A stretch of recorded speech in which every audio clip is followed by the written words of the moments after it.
So this is lecture 10 on unit 3। तो आज के लेक्चर का हमारा मेन टॉपिक रहेगा ऑपरेशंस विद लीनियर मैपिंग्स। कि लीनियर मैपिंग्स के साथ हम कौन कौन से ऑपरेशंस परफॉर्म कर सकते हैं। ऑपरेशंस का मतलब यहाँ पे वी मीन बाय एडिशन और सब्ट्रैक्शन, और हम क्या क्या और ऑपरेशंस परफॉर्म कर सकते हैं यहाँ पे। Okay, so before starting this topic we will go through some results related to isomorphisms जो हमने लास्ट लेक्चर में देखा हुआ था।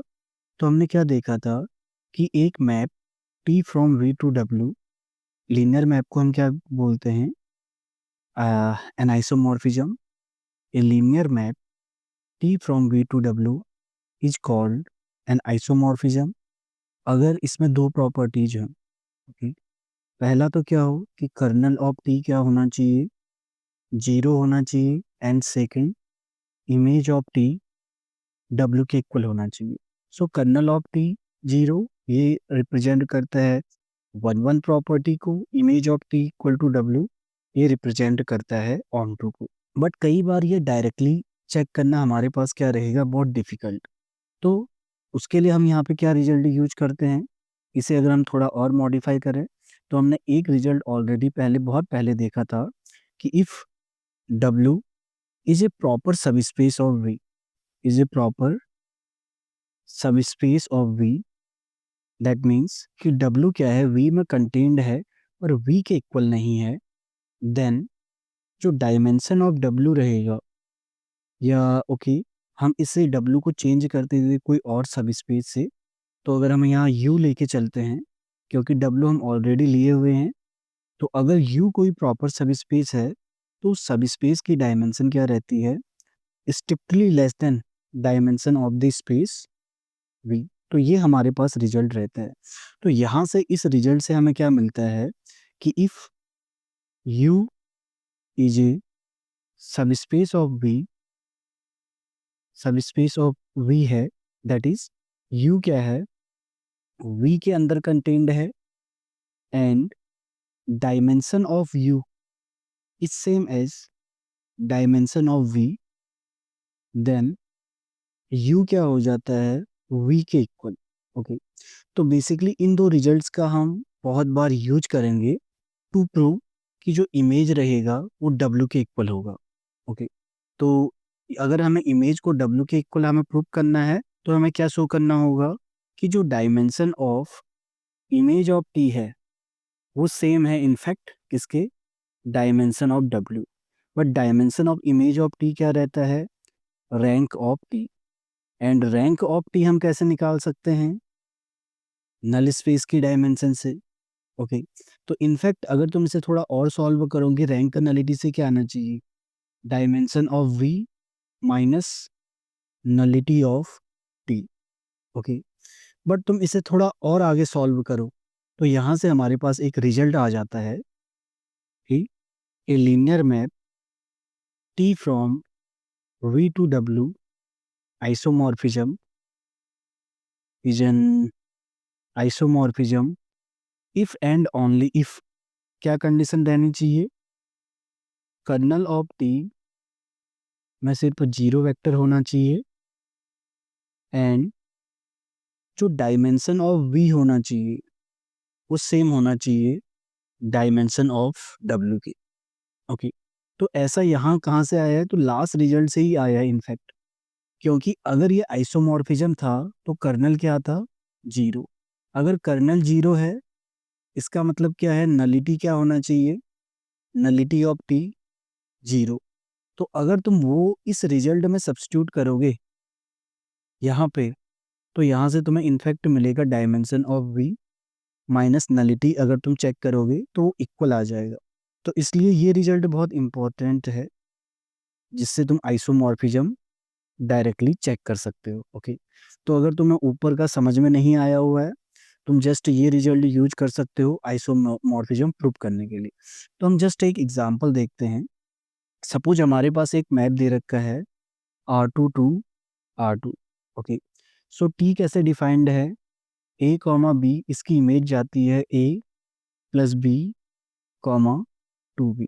ओके, तो क्वेश्चन यहाँ पे क्या है, इज टी एन आइसोमॉर्फिज्म, क्या टी आइसोमॉर्फिज्म है? सो अगर हमें आइसोमॉर्फिज्म चेक करना है तो हमें क्या प्रूव करना होगा, ऊपर वाले रिजल्ट से कर्नल जीरो होगा और v और w की डायमेंशन क्या होनी चाहिए, सेम। सो हियर हमें पता है v क्या है, r2, और w भी सेम है। So this implies dimension of v और डायमेंशन ऑफ w क्या है, सेम। तो ऊपर वाले रिजल्ट से अगर हमें देखना है ये आइसोमॉर्फिज्म है, हमें सिर्फ क्या चेक करने की जरूरत है, कर्नल। तो इसका अगर तुम कर्नल ऑफ p निकालोगे इस केस में, तो तुम्हारे पास यहाँ पे कौन से वेक्टर आएंगे, a कॉमा बी, की सच दैट जिनकी इमेज कहाँ पे जाती है, जीरो पे। और लास्ट लेक्चर्स में हम कर्नल निकालना सीख चुके हैं। तुम इसे थोड़ा सॉल्व करोगे, देन यू विल रियलाइज कि कर्नल में सिर्फ एक ही वेक्टर है, that is zero vector of v। तो ये दोनों कंडीशन सेटिस्फाई कर रहा है। So therefore t is an isomorphism. तो ये मैप क्या रहेगा, आइसोमॉर्फिज्म मैप रहेगा। ओके, इस रिजल्ट की तुम्हें बहुत सारे वेरिएंट बुक्स में मिल जाएंगे। ओके, तो मैं उन वेरिएंट्स पे नहीं जा रहा हूँ, बट आइसोमॉर्फिज्म के लिए तुम ये रिजल्ट ही यूज कर सकते हो। ओके, तो the main topic of our today's discussion, that is operations with linear mappings. तो हम यहाँ पे दो टाइप के ऑपरेशंस देखेंगे, एक तो एडिशन और स्केलर मल्टीप्लिकेशन। तो हम क्या लेके चलते हैं कि लेट T1 क्या है, एक लीनियर मैप है V2W। तो यहाँ पे हम दो वेक्टर स्पेस स्टार्टिंग में फिक्स करके चलेंगे। Okay, so now let V and W be two spaces, spaces का मतलब vector spaces over the same field F। अब हमारे पास यहाँ पे दो लीनियर मैप हैं। Now let T T1 is and T2 from V2W, V2 linear maps, V2 linear maps. तो यहाँ पे हम दो टाइप के ऑपरेशन डिफाइन करते हैं। पहला ऑपरेशन क्या रहता है कि sum of two linear maps. Okay, and second operation क्या रहता है, scalar multiplication of a linear map. तो ये क्या है, sum of two linear maps. और यहाँ पे ये क्या है कि स्केलर मल्टीप्लिकेशन है एक लीनियर मैप का। यहाँ पे अल्फा कहाँ से बिलोंग करता है, फील्ड से बिलोंग करते हैं। तो बेसिकली सम कैसे डिफाइन रहता है, sum of two linear map is again a linear map from V to W। Okay, तो अगर ये लीनियर मैप है तो ये V के हर एलिमेंट पे डिफाइन होना चाहिए। और हम इसे डिफाइन कैसे करते हैं, T1 और T2V, V के किसी एलिमेंट पे ये डिफाइन रहता है T1V प्लस T2V। ओके, तो ये इस तरीके से डिफाइन होता है V के किसी भी एलिमेंट पे। ओके, एंड स्केलर मल्टीप्लिकेशन भी एक मैप है फ्रॉम V टू W। और ये कैसे डिफाइन रहता है कि जो scalar multi alpha times T V के किसी एलिमेंट पे कैसे एक्ट करता है, पहले हमने T ऑफ V कंप्यूट कर दिया, फिर उसे अल्फा से मल्टीप्लाई कर दिया। Okay, and these two are well defined maps. जो यहाँ पे मैप हैं first and two, they are well defined and you can check कि both T1 plus T2 and जो अल्फा डॉट टी, जहाँ पे टी एक लीनियर मैप है, so both T1 plus T2 and alpha dot T are linear maps from V to W। तो ये linear map बनाते हैं। ओके, तो इस ऑपरेशन को हम कैसे देख सकते हैं, जो ऑपरेशन अभी हमने यहाँ पे डिफाइन किया हुआ है, इसकी हेल्प से हम दो लीनियर मैप का एडिशन डिफाइन कर सकते हैं और इस डॉट की हेल्प से हम किसी लीनियर मैप को स्केलर से मल्टीप्लाई कर सकते हैं। तो अब हम एक सेट बनाते हैं यहाँ पे, जिसे हम बोलते हैं होम V2W। इस सेट में हम क्या करते हैं, सारे लीनियर मैप्स कलेक्ट कर लेते हैं। सो this is the set of all linear maps from V2W। Okay, तो यहाँ पे क्या आएंगे, T from V2W, this is a map and T is linear. तो जितने भी लीनियर मैप हैं सबको हमने कलेक्ट कर लिया। अब हमने देखा इस सेट में हम दो ऑपरेशन डिफाइन कर सकते हैं, एक तो है एडिशन और दूसरा है स्केलर मल्टीप्लिकेशन। एडिशन कैसे डिफाइन है टी के दो एलिमेंट को, जैसे हमने फर्स्ट पे डिफाइन किया हुआ है कि कोई भी दो लीनियर मैप लो, उनका सम होगा T1 प्लस T2, और वो डिफाइंड है ऐसे। तो वो अगेन इस सेट में ही बिलोंग कर रहा है क्योंकि वो लीनियर मैप है। और सेकंड था स्केलर मल्टीप्लिकेशन, तो वो कैसे डिफाइन है, जैसे हमने यहाँ पे डिफाइन कर रखा है। Okay, so under these two operation this set home V2W under these two operation addition and scalar multiplication is a vector space over F, vector space over F। और इसकी इम्पोर्टेंस हम आने वाले लेक्चर्स में देखेंगे कि ये क्यों इम्पोर्टेंट रहता है। ओके, तो एक रिजल्ट इस डायरेक्शन में, सो दिस इज द रिजल्ट कि इफ डायमेंशन ऑफ V की डायमेंशन है n and dimension of W क्या है m, देन अब हमें पता है कि होम वाला भी वेक्टर स्पेस बनाता है। Then the set of all homomorphism from V to W, इस वेक्टर स्पेस की डायमेंशन होती है m टाइम्स n।